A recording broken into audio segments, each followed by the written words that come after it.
මම හිතන්නේ ඉස්සර වගේ නෑ දැන් ගොඩක් රටවල් දඟපන්දු හොඳින් ක්‍රීඩා කරන්නත් දඟපන්දු යවන්නන් වැඩියෙන් යොදා ගන්නත් පුරුදු වෙලා ඉන්නවා.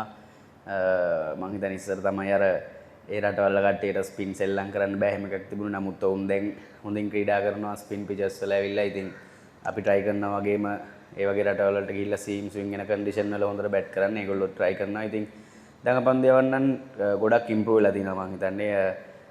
එයාලගෙත් දඟපන්දු යවන්නන් කිහිප දෙනෙක් ඉන්නවා. මොකද දැන් ගොඩක් ලීග්ස් සෙල්ලම් කරන නිසා ඒ හැමෝම තමන්ගේ ගේම් එක වැඩිපුර ඉම්ප්‍රූව්මන්ට් එකක් අරගෙන තිනවා.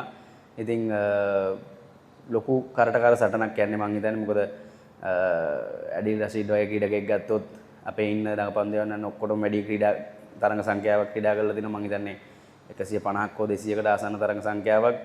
ඉතින් අත්දැකීම් සෑහෙන ගොඩක් තියෙනවා. මං හිතන්නේ හෙට හොඳ ෆයිට් එකක් තියෙයි කියලා මැච් එකේ.